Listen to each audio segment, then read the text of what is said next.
Boa noite, irmãos. A paz do Senhor. Nossa alegria não está, na verdade, naquilo que os nossos olhos conseguem ver, não é?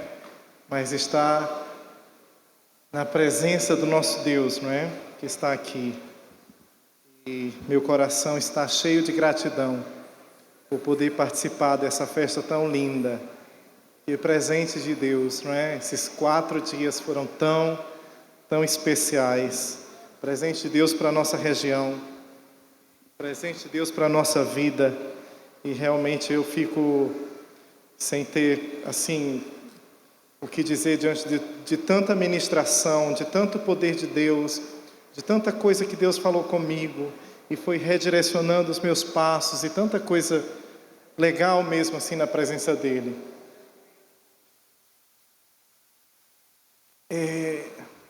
Eu gostaria mesmo de convidá-los a fechar os teus olhos nessa noite e deixar que o Espírito de Deus fale conosco, porque não é voz de pessoas, não é que faz diferença na nossa vida, mas é aquilo que o Espírito de Deus fala conosco. E a voz mais profunda, a voz que consegue alcançar o nosso íntimo, essa é a voz de Deus. Amém? Senhor, nos colocamos diante de Ti, Pai. E como nós cantamos hoje à noite aqui, Pai, o que é que nós podemos dizer quando o Senhor está nesse lugar? Tu estás aqui, Jesus. E nosso coração, Deus, está cheio de gratidão pela Tua presença. Obrigado, Deus, porque Você tem sido um Deus tão presente. Obrigado, Deus, porque o Senhor está cada vez mais derramando Tua graça e Tua presença, Deus, sobre essa igreja. E pedimos mesmo, Deus, que o Senhor continue abençoando, em nome de Jesus. Amém? Amém.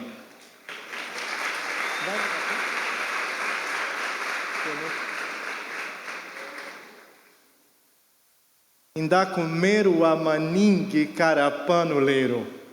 Eu estou muito feliz de estar aqui hoje. E eu fiz questão de vir com essa roupa para representar o povo que eu trabalho. Eu ganhei essa roupa do grupo de pastores que eu trabalho ali em África. Não sei se todos vocês conhecem, mas eu trabalho com um grupo de 300 pastores. E esses pastores são pastores de aldeias, são pastores do mato, pastores de árvores, pastores distantes. E 2, 3 vezes por ano eu viajo da minha casa até estar com esses pastores, para ensinar a palavra de Deus para esses homens.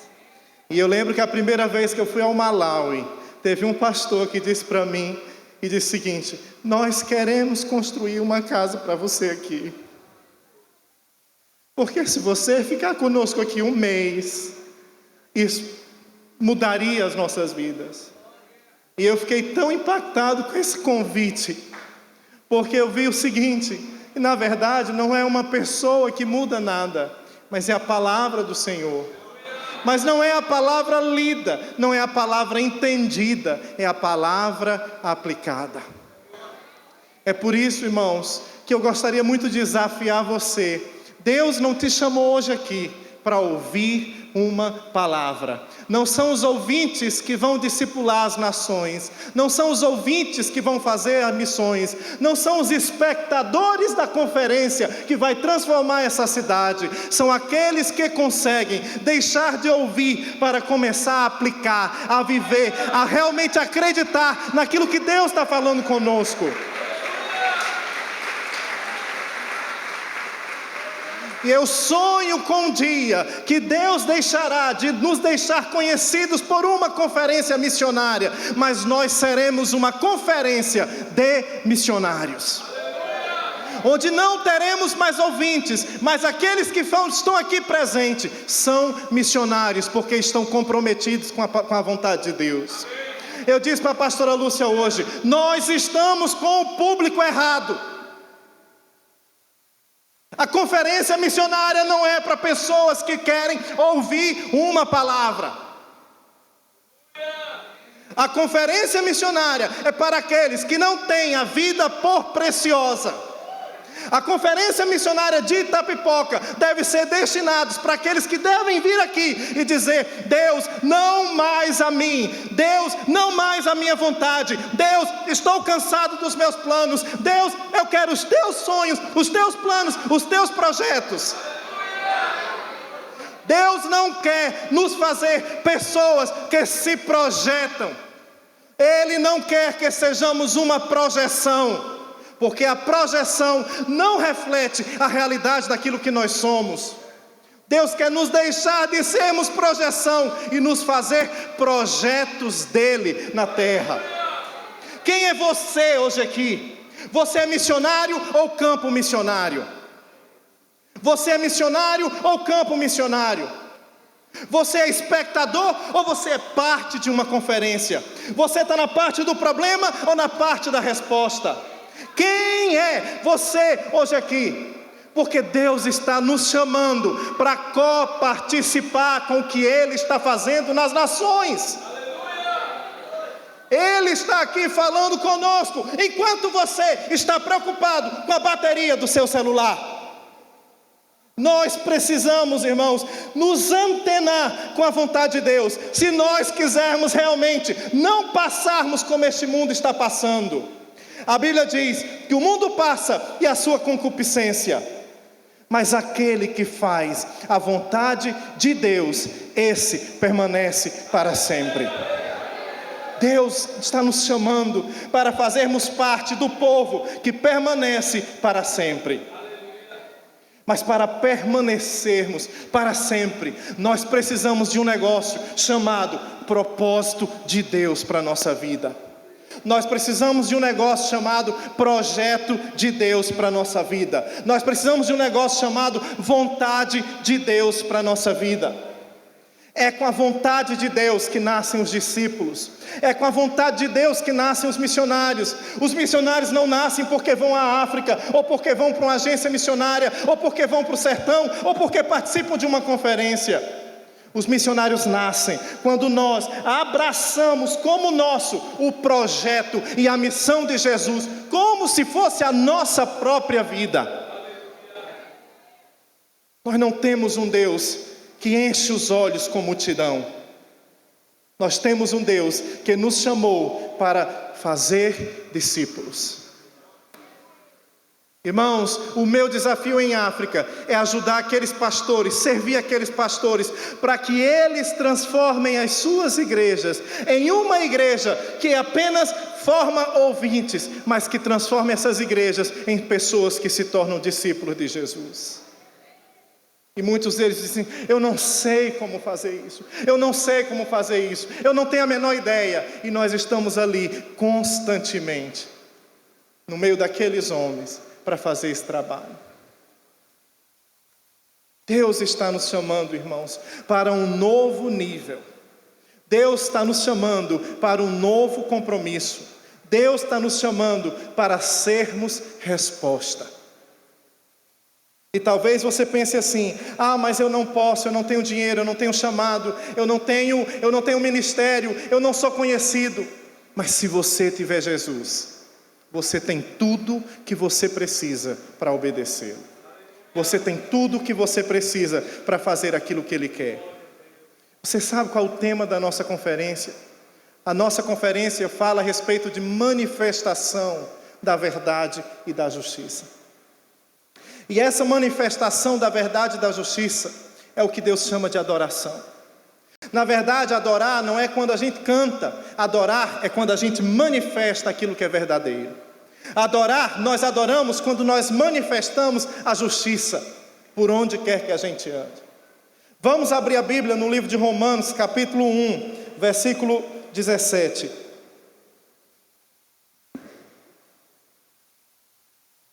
Diz assim: porque nele se descobre a justiça de Deus, de fé em fé, como está escrito: mas o justo viverá da fé. Vou ler mais uma vez. Romanos capítulo 1, versículo 17. Diz assim: porque nele se descobre a justiça de Deus, de fé em fé, como está escrito: o justo viverá de fé. A primeira coisa que eu quero que você observe nesse texto é que a única coisa que é capaz de revelar a justiça de Deus se chama o Evangelho de Deus. O Evangelho é a boa nova, não é? A boa mensagem, onde Deus comunica para a humanidade aquilo que Ele realmente quer fazer conosco. Deus faz isso não apenas como um ato de amor, mas esse amor se manifesta como uma forma de justiça. Muitas vezes nós escutamos assim: Deus é amor, mas também é justiça. E a gente coloca o amor e a justiça como se fossem duas coisas diversas ou adversas, separadas e contrárias. Mas na verdade deveríamos dizer assim: Deus é amor e por isso Ele é justiça. A justiça de Deus é a maneira correta de aplicar o amor de Deus. A justiça de Deus não direciona o amor de Deus somente para uma pessoa, somente para um grupo, somente para uma família, somente para uma igreja, somente para uma cidade, somente para uma nação, somente para... Não, a justiça de Deus anseia que o amor de Deus seja conhecido por todas as pessoas da terra. Porque Deus ama, Ele é justo. E porque Deus é justo, isso revela o seu amor. Mas onde nós vamos encontrar essa fonte de justiça?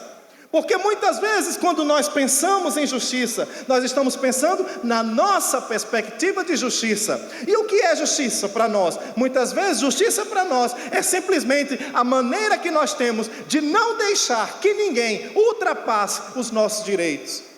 De ter direito a tudo aquilo que eu sou como pessoa. Quando você vai para o Evangelho, Deus entende, revela para nós que na verdade a justiça não é a preservação dos direitos, mas o contrário, é a renúncia dos próprios direitos. E nós não compreendemos a justiça divina, porque a justiça humana diz: você tem que lutar pelos seus direitos, e a justiça divina diz: você pode renunciar aos seus direitos, e isso não vai te afetar em nada, porque você continua sendo amado por mim.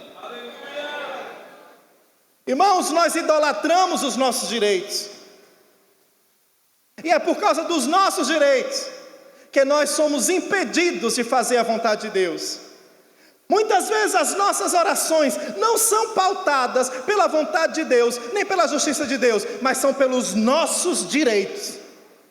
Senhor, eu sou teu filho, eu tenho direito.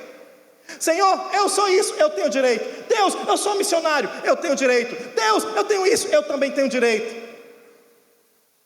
Isso tem nos colocado, quando no nosso relacionamento com Deus, ao invés de sermos pessoas que conhecem a Deus e que cuidam das coisas do nosso Pai, isso nos coloca como se fossem pessoas clientes da fé, que ao invés de terem uma aliança com Deus, eles fizeram um contrato com Deus. E se Deus não cumprir o que Ele tem por direito, eles são os primeiros a rasgar o contrato e saírem daqui. Por que será que as pessoas estão sempre para um lado e para o outro? Porque elas estão cheias de direito. O nosso pecado é justamente estarmos cheios de direito. Mas o Evangelho revela a justiça de Deus, e a justiça de Deus anula os nossos direitos, porque Ele fez, não porque nós temos direitos, Ele fez porque Ele ama, e o seu amor é gracioso. O Evangelho é o poder de Deus. O Evangelho que promove justiça é quando eu compreendo que eu calado estou errado, mas mesmo assim Ele me entrega o microfone para falar. E você escuta. Isso é graça de Deus. Não há nada em mim, não há nada em você que nos torne especiais. Na verdade, todos nós temos o mesmo valor diante de Deus. O meu valor não vem daquilo que eu faço, o meu valor vem simplesmente de eu ser filho de Deus, amado por Deus, criado por Deus.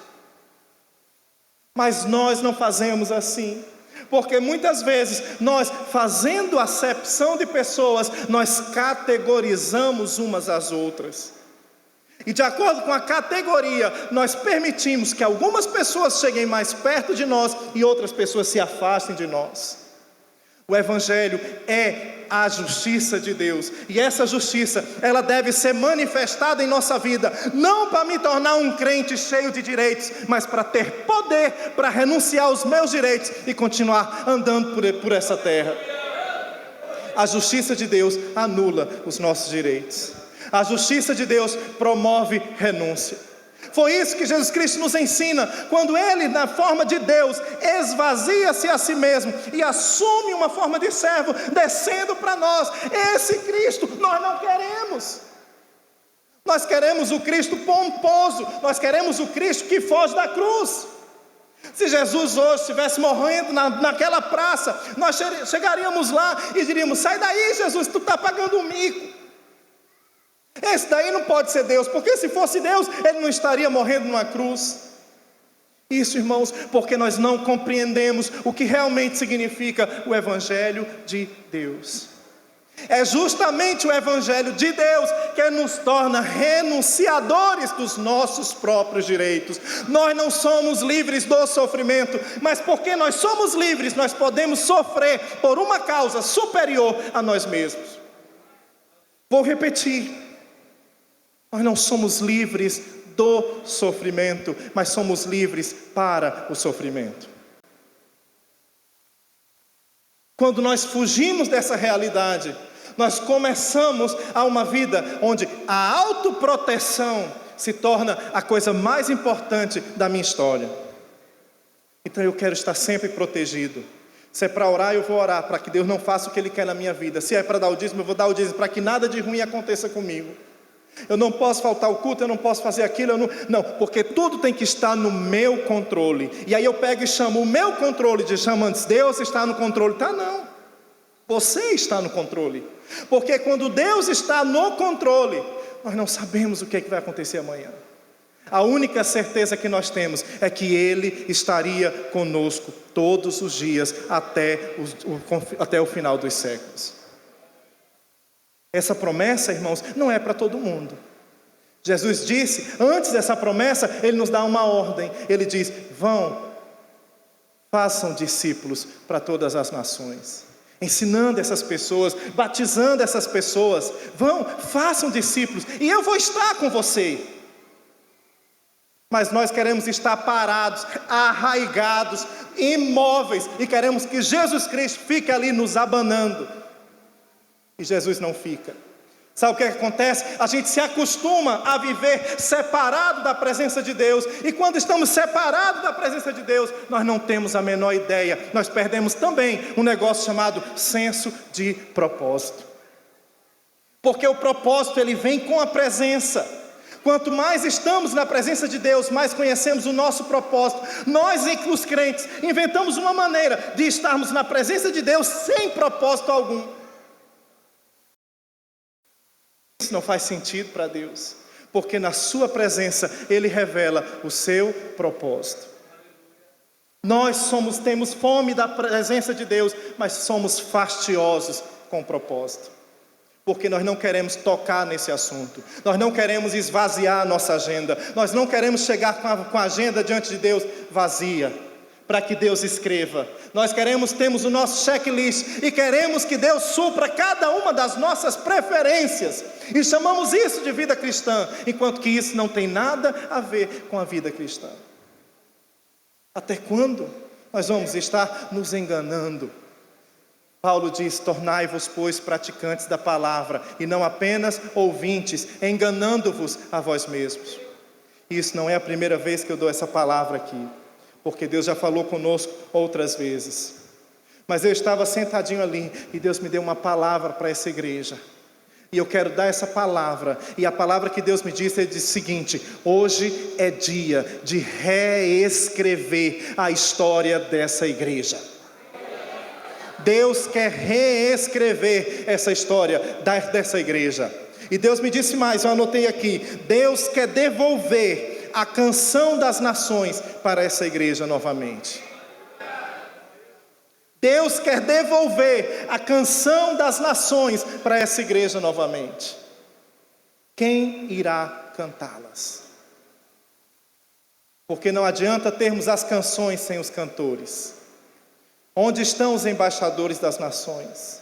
Onde estão aqueles que, ao invés de lutarem por uma estabilidade financeira, estão buscando as nações como herança? Onde estão aqueles que, ao invés de serem conhecidos pelo próprio nome, terão o desejo de esvaziar-se de si mesmo para fazer o nome de Jesus conhecido. Deus está à procura dessas pessoas. Isso é o Evangelho. O Evangelho de Deus, ele manifesta a justiça de Deus. O Evangelho que manifesta a justiça, ele quer manifestar essa justiça em tudo o que nós fazemos. Nós temos um bloqueio na nossa cabeça, que a gente acha que o lugar do Evangelho é a igreja. E a coisa para mim, mais conflitante na minha cabeça, é quando nós precisamos trazer pessoas para a igreja para ouvir o Evangelho. Isso significa que essa pessoa que está vindo para a igreja ouvir o Evangelho, não ouviu o Evangelho através da pessoa. Isso para mim é incoerente. Porque como que alguém pode ser evangélico e não fazer conhecido o Evangelho que torna Evangelho? Nós não temos, irmãos, que trazer pessoas para cá para ouvir o Evangelho. Nós temos que ser a manifestação desse Evangelho, onde quer que a gente esteja.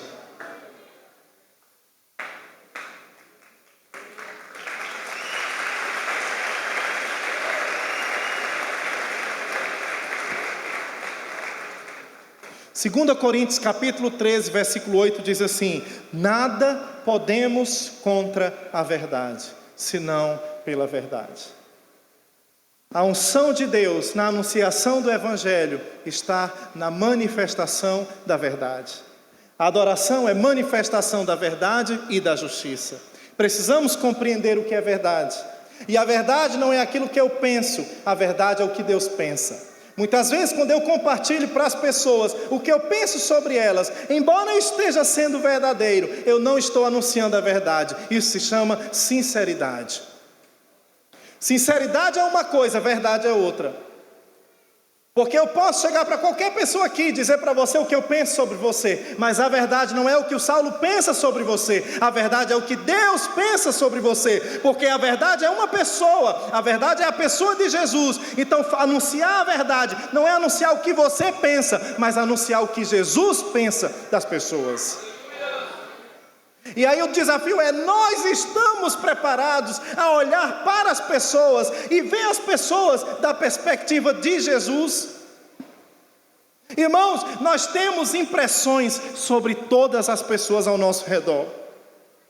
E o pior, nós pegamos essas impressões que são baseadas em 8 segundos. Nós pegamos essas impressões e formulamos um rótulo e pregamos nessa pessoa. E a partir desse rótulo, nós nunca mais ouvimos o que Deus pensa daquela pessoa, porque tudo que nós pensamos sobre a pessoa é o que está rotulado pelas nossas impressões. E isso faz com que a gente esteja muitas vezes no mesmo lugar e não conheça ninguém. Faz com que a gente se relacione, ao invés de se relacionar com a pessoa, a gente se relaciona apenas com o rótulo que fazemos da pessoa. Então isso provoca uma dificuldade de relacionamento. E nessa dificuldade de relacionamento, isso provoca um problema na presença de Deus. Porque como nós podemos viver na presença de Deus se os nossos relacionamentos estão quebrados? Então eu não conheço o propósito de Deus. Onde eu vou buscar esse propósito? Na presença. E onde eu busco essa presença? Eu busco essa presença nos relacionamentos com as pessoas. Porque Deus se manifesta quando 2 ou 3 estão reunidos no seu nome. As minhas filhas perguntam: pai, por que a gente vai para a igreja? Eu digo: a gente vai ver gente. A gente vai ver gente, eu adoro ver gente. Mas por quê? Porque a gente busca a Deus em todo lugar da nossa vida. O nosso problema é que a gente quer buscar a Deus somente na igreja. Aí a gente chega aqui somente buscando a Deus e ignora as pessoas que Deus ama. E a gente acha que está fazendo o máximo, que nós somos super crentes. Mas quando nós buscamos alcançar as pessoas que estão ao nosso redor, o Senhor recebe isso. Isso é tão importante para Deus, que Deus recebe isso como louvor para Ele. E eu digo: até Deus só vai para a igreja quando tem gente. Se não tiver ninguém, Ele não vem. Então nós precisamos amar pessoas e sermos instrumentos de restaurar relacionamentos. Saulo, então a gente não busca a Deus? Sim, a gente busca a Deus quando está tomando banho. A gente busca a Deus quando está chegando aqui. A gente busca a Deus quando está subindo aquela escada. A gente busca a Deus quando senta aqui. A gente busca a Deus durante o culto. A gente busca a Deus depois do culto. Quando uma pessoa vem para a igreja e já buscou a Deus antes, ela está na presença de Deus, ela sabe qual é o propósito dela. Então ela chega aqui com um propósito. E quando ela chega aqui com um propósito, ela chega diferente. Porque ela não está querendo ser o propósito das outras pessoas. Muitas vezes há pessoas que querem ser o propósito da vida dos outros. Eu fui naquela igreja, ninguém falou comigo. Eu fui naquela igreja, ninguém me buscou. Eu fui naquela igreja e ninguém me viu. Você não é Jesus. Nós precisamos buscar a Deus. E quando nós buscamos a Deus e nós entendemos a sua presença e entendemos o seu propósito, nós subimos aquelas escadas e nós enxergamos o propósito também na vida das pessoas. Ontem aqui Deus me deu uma palavra, e a palavra que Deus me deu diz assim: com certeza há pessoas aqui que são heróis na vida de outras pessoas. Você não faz a ideia do quanto que Deus te usa. Você não faz ideia do quanto que a sua luz brilha no meio dessa cidade. Mas muitas vezes nós não vemos. Mas não é no fato que nós não vemos que isso significa que não temos valor. A melhor coisa do mundo é quando nós somos usados por Deus e nem percebemos. Porque quando a gente aprende a ser usado por Deus, a gente aprende um método e a gente quer sempre repetir o mesmo método. E aí quando a gente aprende um método e quer repetir o mesmo método, ao invés de confiar em Deus, nós passamos a confiar na nossa performance, no nosso método. Olha, quando eu me coloquei do lado direito do púlpito, o Senhor falou: então eu vou pregar aqui, porque aqui é o lugar do púlpito que Deus fala. Só que as pessoas piram, porque Deus não tem um método específico. Nós temos um Deus que nunca repete as suas próprias ações. Nós temos um Deus 100% original, 100% criativo. E nós queremos sempre que Ele faça do mesmo jeito. E Deus, a coisa que Deus não quer é justamente repetir e fazer sempre do mesmo jeito. Porque Deus não age segundo um método específico. Deus age segundo a sua verdade. É por isso que na construção dessa manifestação, a primeira coisa que eu preciso é entender que é a adoração que vai revelar para mim a verdade de Deus e que vai me colocar na manifestação da sua justiça. Saulo, por que começa na adoração? É porque Deus quer que a gente cante o dia todo: santo, santo, santo? Não, não é por isso. Ele tem os anjos cantando o tempo todo: santo, santo, santo. Cantam melhor do que a gente. Mas é porque Deus quer que a gente se coloque na presença dEle. E na presença dEle, nós vamos recebendo do alto o mesmo significado que Ele dá para a sua criação, para a sua existência, para a história. E nós passamos a receber esse significado. E sabe o que acontece com isso? Nós começamos a abrir mão das coisas passageiras e começamos a nos voltar para as coisas que são eternas. A adoração diz para nós o que realmente tem valor. A adoração impede que nós gastemos o tempo com coisas que não são para nós. A adoração nos coloca na mesma página da vontade de Deus, porque a adoração traz a revelação daquilo que Deus ama. Não temos como amar a Deus se nós não amarmos o que Deus ama. E Deus ama a sua vontade, Deus ama a sua igreja, Deus ama os povos, Deus ama missões, Deus ama tanta coisa. Estava conversando com o pastor Fernando há pouco tempo, e a gente estava falando do poder que o amor tem. As pessoas perguntam para mim: Saulo, como foi que Deus te chamou para Portugal? Eu digo essa história 300 vezes. E eu estava numa cafeteria, tomando café, lógico, e tomando café, e eu vi ali os portugueses, e Deus tocou no meu coração e disse: está vendo os portugueses? Saulo, você deixaria eu amar os portugueses através da sua vida? E aquilo foi tão forte para mim, irmãos, que eu fui batizado em amor. E Deus encheu o meu coração de amor. E quando a gente ama, é claro que a gente cuida. O amor batizou o meu coração. O amor me comprometeu com aquele povo. Eu não fui para Portugal por causa de uma ordem específica, por causa de uma obediência, porque se eu não fosse, eu iria morrer, Deus iria colocar o meu pé na cova. Não, eu fui para Portugal porque Deus ama os portugueses. E porque eu estou aprendendo a amar o que Deus ama, o seu amor comprometeu a minha vida. O amor de Deus na sua vida tem te comprometido com o quê? Nós temos um mundo extremamente quebrado. Nós ouvimos a história que o André contou aqui sobre a menina do sertão.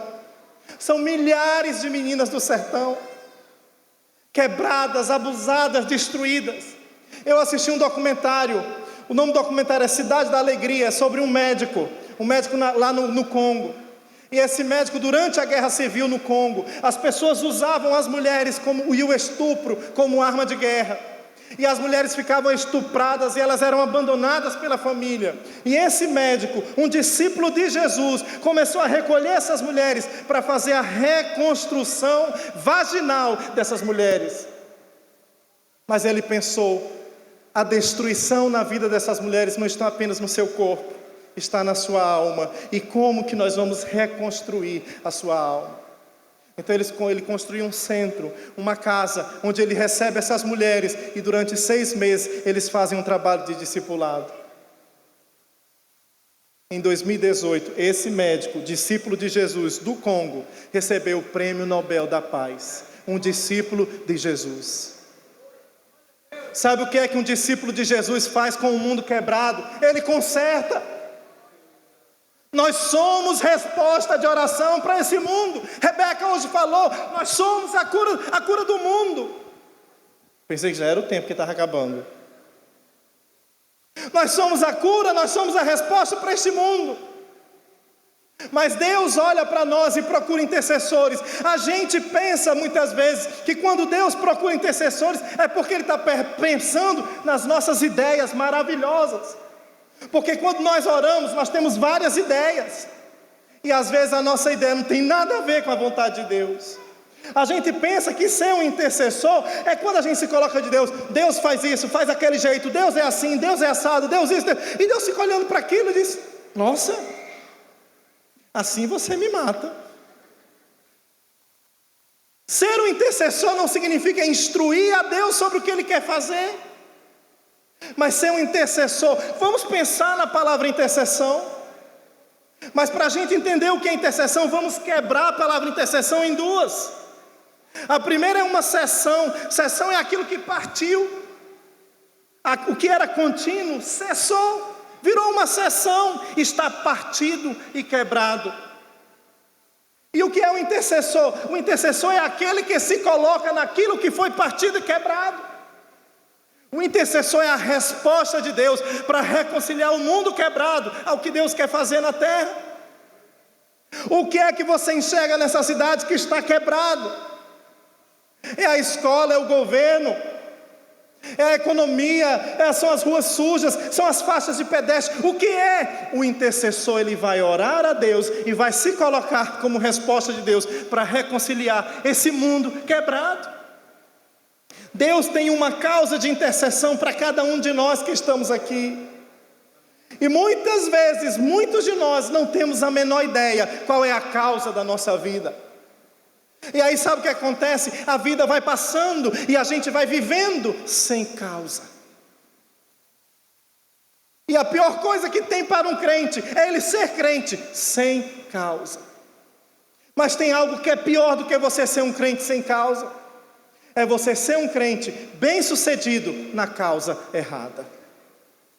É quando você tem sucesso naquilo que Deus não te chamou para fazer. É doloroso, porque além de ter sucesso, você não tem coragem de abrir mão do próprio sucesso para fazer aquilo que Deus quer que você faça.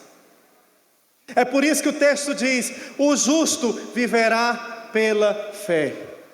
Porque a fé é aquilo que vai fazer a gente se afastar do sistema de crença do mundo, que nos coloca como competidores, como um cavalo de raça, que temos que chegar em primeiro lugar, e nós abrimos mão, renunciamos os nossos direitos, e entendemos que a nossa unção não é ser o maior, mas é ser o menor.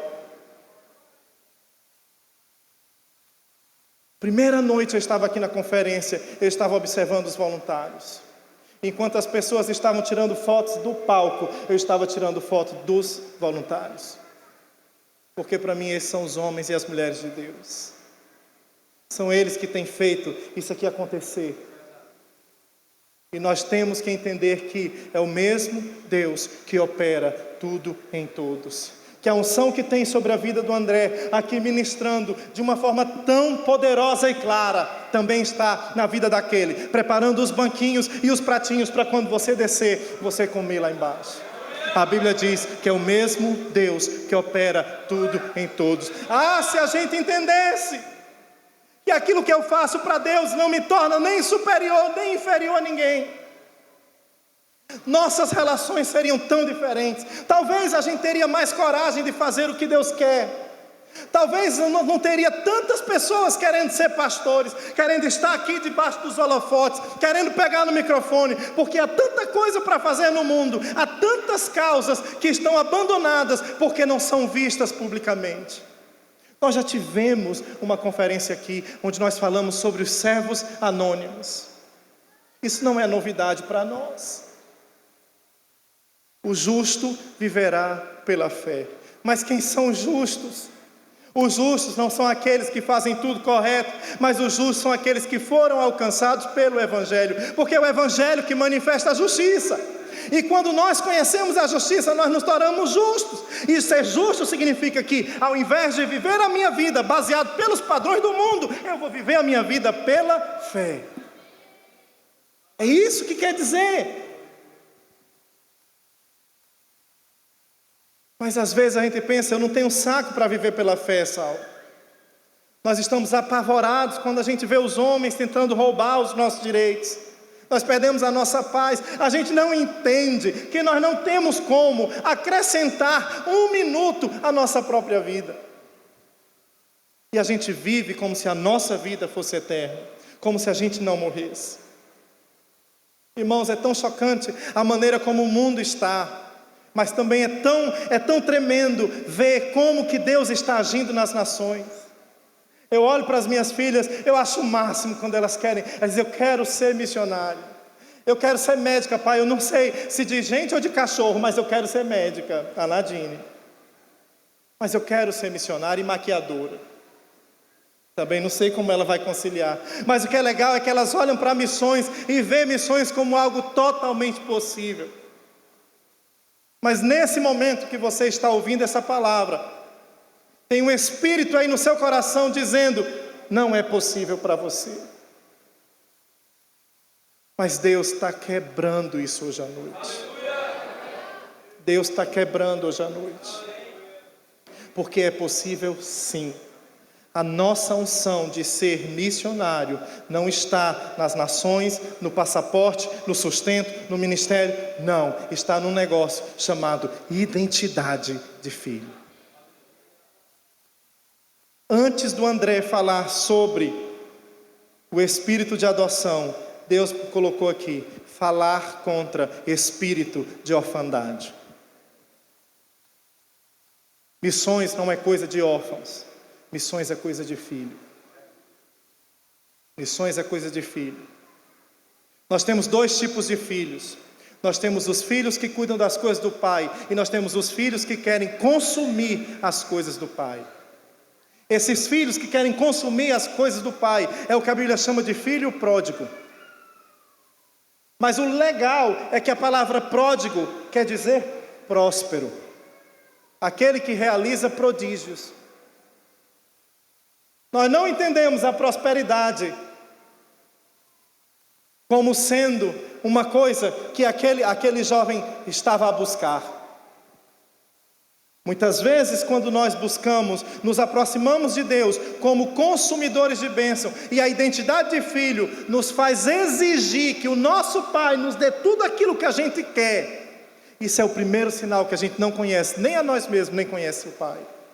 mas porque nós somos filhos, nós cuidamos das coisas do nosso Pai. Veja o que diz João capítulo 5, nós vamos encerrar com esse texto.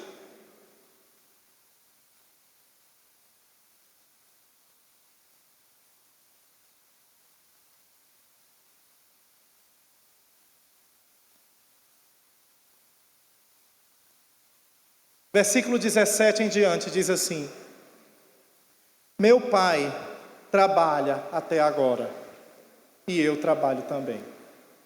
Olha que interessante. Olha a identificação real entre um pai e um filho. O meu pai trabalha até agora, então eu trabalho também. Aí ele diz: por isso os judeus ainda mais procuravam matá-lo, porque não só quebrava o sábado, mas também dizia que Deus era o seu próprio Pai, fazendo-se igual a Deus. Mas Jesus respondeu e disse: atenção, igreja, olha o que Jesus diz: na verdade vos digo que o Filho por si mesmo não pode fazer coisa alguma, se o não vir fazer o Pai.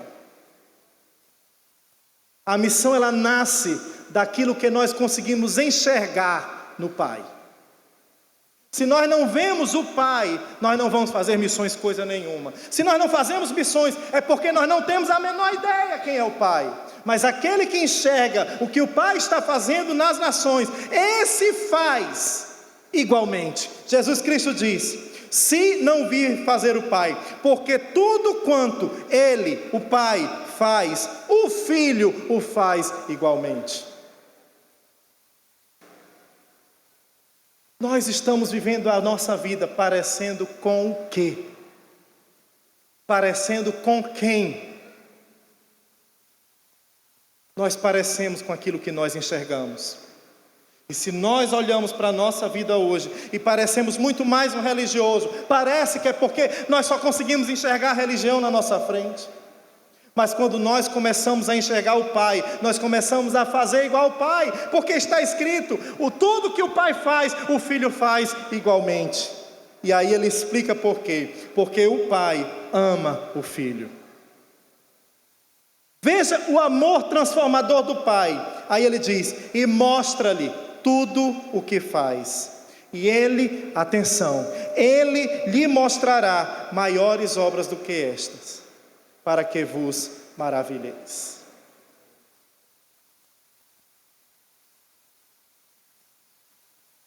Esse ano eu fui à África mais uma vez, e lá na África foi tão interessante, porque eu conheci uma criancinha desse tamanho, e eu cheguei para ele e disse: Iwe, inindini Saulo, meu nome é Saulo, qual é o seu nome? E aí ele olhou para mim, arregalou os olhos e disse: inindini Saulo, meu nome é Saulo. Naquele momento eu vi ali uma criancinha com o mesmo nome que o meu. E na mesma hora Deus me falou no meu coração: Saulo, já pensou se ao invés de você ter sido brasileiro, você fosse essa criança africana? Quem iria discipulá-la? Como que essa criança iria se tornar uma missionária? Ou um missionário? Como que essa criança iria se tornar um apóstolo, um pastor? E eu comecei a agradecer a Deus por tudo aquilo que Ele já me deu. E disse: Deus, usa a minha vida para transformar os Saulos em Paulos, para transformar aqueles que ainda não foram alcançados pelo Evangelho, para que se tornem frutíferos, cheios do propósito de Deus, na presença de Deus. É isso que é ser grande, irmãos. É isso que é fazer coisas legais. Às vezes a gente pega os nossos 500 mil seguidores de Instagram, com mais R$2 a gente compra uma Coca-Cola. Mas o melhor é nós sermos seguidores de Jesus. Ano passado, Deus me chamou.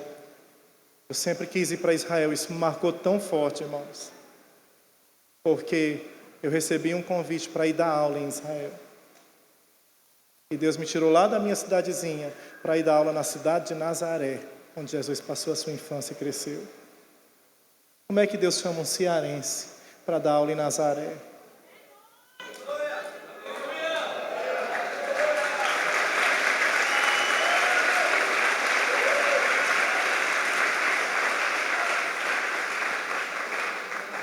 Naquela sala eu tinha judeus e tinha árabes. Eu estava ali ensinando. Era um grupo pequeno, umas 11, 12 pessoas. Talvez uns 8 países diferentes. Mas eu estava lá.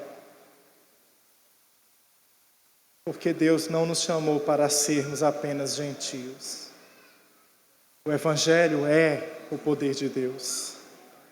Se a gente acreditasse no Evangelho que a gente fala. Se a gente tivesse coragem de pelo menos só por hoje vivermos pela fé. Se a gente tirasse os olhos daquilo que é passageiro e colocasse os olhos naquilo que é eterno. Se a gente deixasse Deus ser Deus na nossa vida. Se a adoração que a gente diz ter não acabasse quando o culto acabasse. Se a nossa vida fosse uma vida de adoração, tão naturalmente nós nos tornaríamos manifestação da verdade e manifestação da justiça. Vamos ficar de pé para nós orarmos.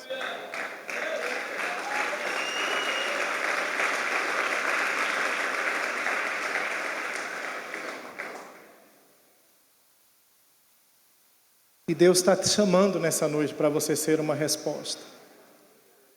Deus quer que você se coloque diante dele e diga: eu quero ser manifestação da verdade e da justiça nessa terra.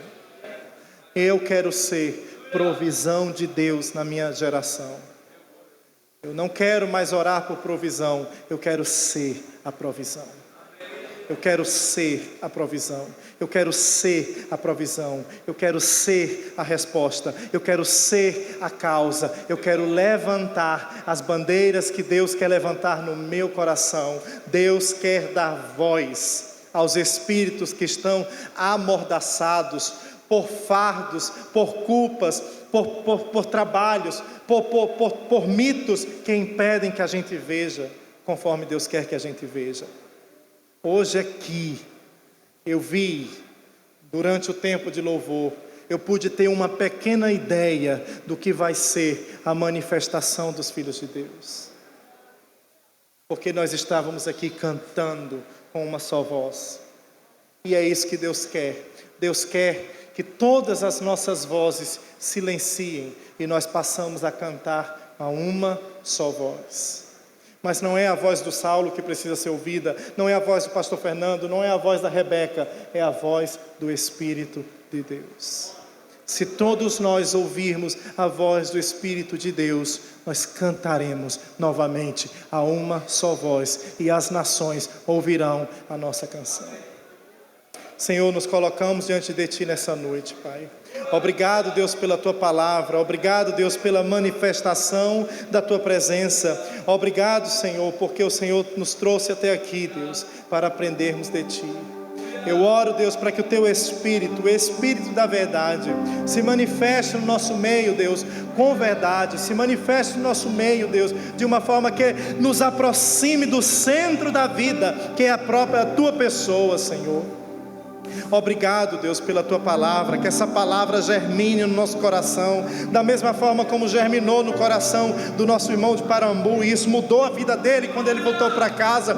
Eu oro, Deus, para que mais e mais e mais pessoas possam ser impactadas por tanta coisa que o Teu Espírito falou no nosso meio. Senhor, não queremos ser apenas ouvintes, nós queremos ser praticantes. O Senhor está direcionando a nossa vida, o Senhor está nos dando passos práticos. Você sabe o que Deus quer que você faça, você sabe o que Ele está pedindo para você fazer, e Ele quer que você confie, entregue a caneta da sua vida e coloque na mão de Deus, para que Deus comece a reescrever a sua história nessa noite. Ele quer reescrever a sua história. Você está cansado de ter sucesso na causa errada, de viver sem uma causa, de viver sem um propósito. É para isso que nós estamos aqui, porque o Senhor quer nos afinar com a sua vontade, o Senhor quer afinar a nossa vida, o Senhor quer realinhar as nossas motivações. Deus, nós não sabemos como fazer isso, mas o Teu Espírito sabe, e nós confiamos que o Teu Espírito está aqui, fazendo isso em nós. Muito obrigado, Jesus. Muito obrigado, Senhor. Faz a tua obra, Deus, na vida do teu povo, em nome de Jesus. Amém e amém. Deus abençoe os irmãos.